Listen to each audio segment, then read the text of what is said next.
Daniel and Bernard are seriously engrossed in a conversation about football and how football players are making it big in the sports industry as compared to the other sports.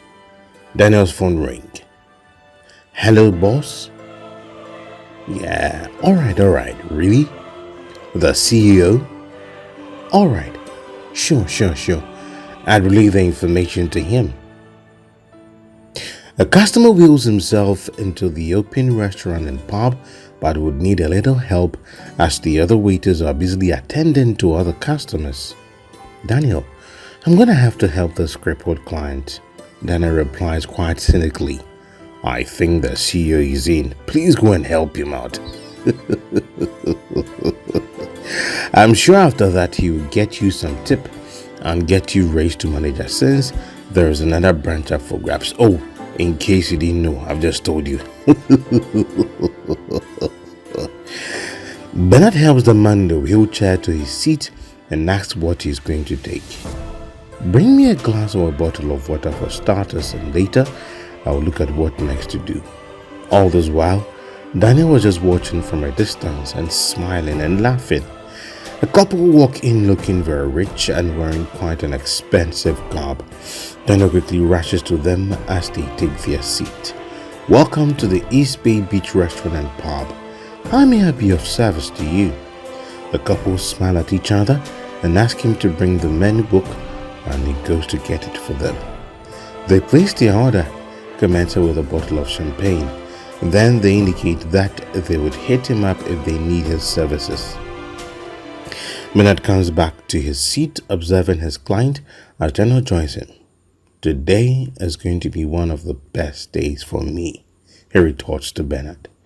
You seem excited. What's the cause for your joy? I have received a message that the CEO and his wife are coming, and looking at the customers I'm serving, it's obvious they are the CEO. In fact, that's the CEO and his wife.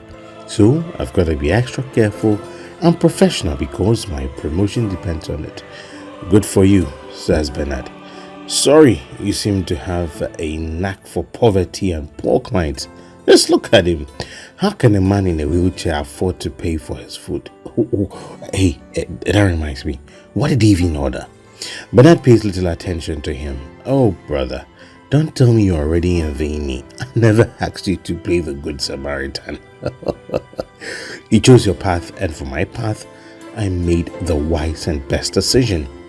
The man in the wheelchair raises his hand, and Bernard quickly dashes to him, and he makes his order available to him by showing him on the menu book. He assures him he'd get his meal in 40 minutes' time. In the meantime, he goes to get his bottle of water.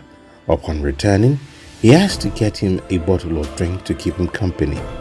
The rich couple, on the other hand, call their waiter, and Daniel quickly rushes to get them their menu, and they make some few changes to their menu. Daniel works on it as soon as possible. The man observes how it seems everyone in the restaurant seems to be willing to serve the couple and ask whom they were.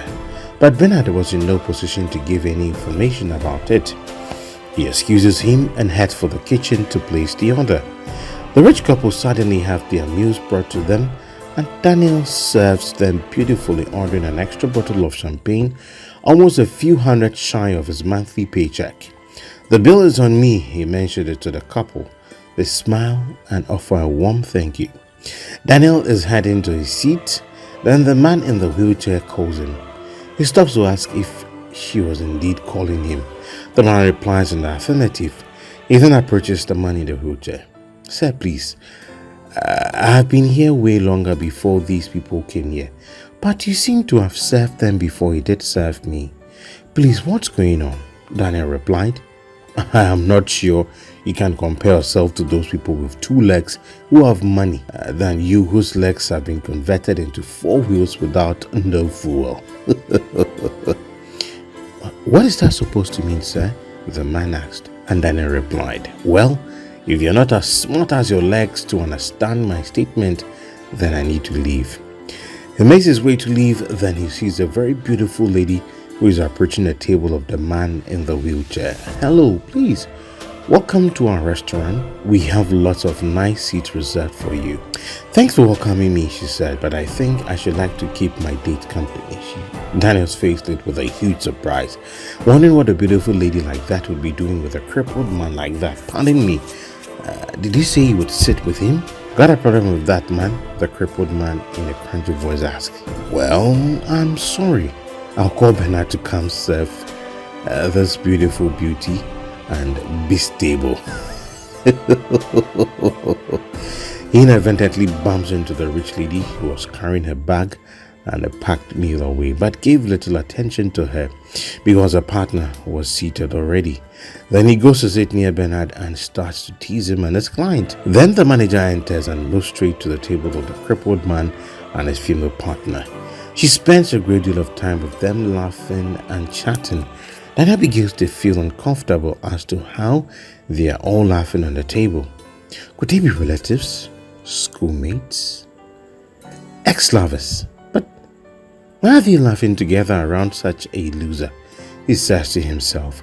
Then suddenly, the manager makes a call, and as the call ends, a few seconds later, their orders are brought to them by a different waiter. Daniel's phone rings and it's the manager whose voice doesn't sound happy. Meets me in the office with Bernard now. His confusion has skyrocketed, wondering what might have transpired that needs the attention of himself and Bernard. Minutes later, the two are in the office of the manager, who obviously doesn't look happy.